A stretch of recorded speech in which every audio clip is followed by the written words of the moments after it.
napapanood natin, nagkakaroon tayong idea. Pero syempre, sa ideyang yun, dun lang din naman sa na-experience niya, dahil isa ka rin naman sa nanunood, bakit hindi mo itry? At dahil na-curious nga ako, at syempre nag-experiment din. Dahil nung na-monetize ako, hindi naman ako sabay nagkaroon ng odds on Reels. Dahil dun sa mga nakabatch ko, sabay na sabay sila pareho. Pareho silang may ads on Reels. So para sa akin, nag-isip din ako or inaral ko. At syempre, dahil nakanood din ako ng mga isang vlog about sa ads on Reels na ganyan. So nag-experiment lang din siya. So sa akin, nag-explore lang din naman ako. Syempre pag ganyan, kailangan din talaga alamin mo lahat, aralin mo lahat. At ang inisip ko kasi din yung performance ko dun sa dashboard ko, okay naman siya. Yung na-reach ko na 5.8M, at engagement ko na 1.2M, 3-second video, 4.M. Ang net follower ko is 3.3K po. Yun. So parang sabi ko, itry ko nga rin to at mag-experiment din.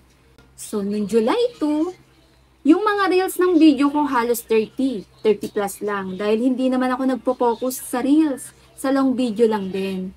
So dun nga, dahil dun sa napanood ko at nag-experiment siya dun sa reels niya. So, ginawa ko, dun sa 50 Reels, yung sa na-experience niya, dun siya nagkaroon ng ads on Reels. So, sa akin naman, ginawa ko, post lang ako ng post. Post lang ako ng post. So, umabot na nga ng yung July 16. More than 52 video na ako.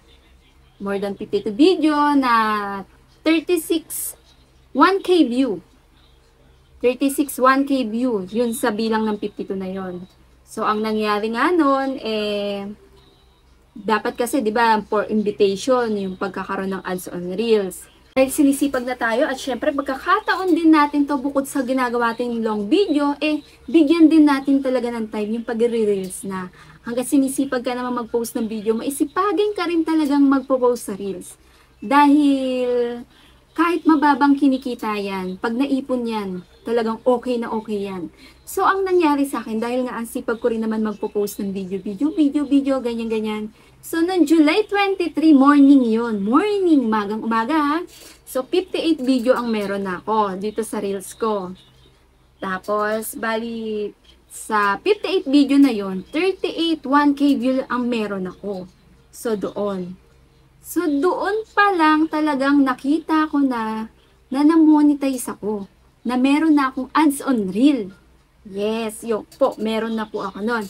So, ang nangyari pa nga nun pagka-open ko, pag-check ko agad-agad, wala na akong isi-set up. Walang-wala po. Talagang on the spot. Talagang ads on Reels ay meron na ako. So, yun lang din talaga, minsan kailangan din natin i-explore o pag-aralan lahat. Bukod naman din sa mga napapanood natin, nagkakaroon tayong idea. Pero syempre, sa ideyang yun, dun lang din naman sa na-experience niya, dahil isa ka rin naman sa nanunood, bakit hindi mo itry? Minsan kailangan explore din natin yung sarili natin or dun sa mga nakikita natin, aralin din natin. So, dun lang din talaga nag-umpisa lahat. So, post lang ako ng post, kaya kung gusto mo rin mangyari yan, araw-araw ka lang magpo-post. Wala namang masama. Basta tuloy-tuloy mo lang yung ginagawa mo. Dahil pag sinisipag ka na rin sa long video mo, bigyan mo rin talagang atensyon ang pag-reels mo. Pasabihin nilang napakababa ng kikitain dito. Hindi. Pag nagsama-sama yan, talagang okay na okay yan. Kaya tuloy-tuloy lang, syempre, sipag, tapos tiyaga lang din at diskarte lang din talaga palagi. Dahil hindi mo naman makukuha lahat ng yun kung hindi mo naman din talaga pag-aaralan at syempre sisipagan mo din sa ginagawa mo. So, ganun lang din yung nangyari sa akin.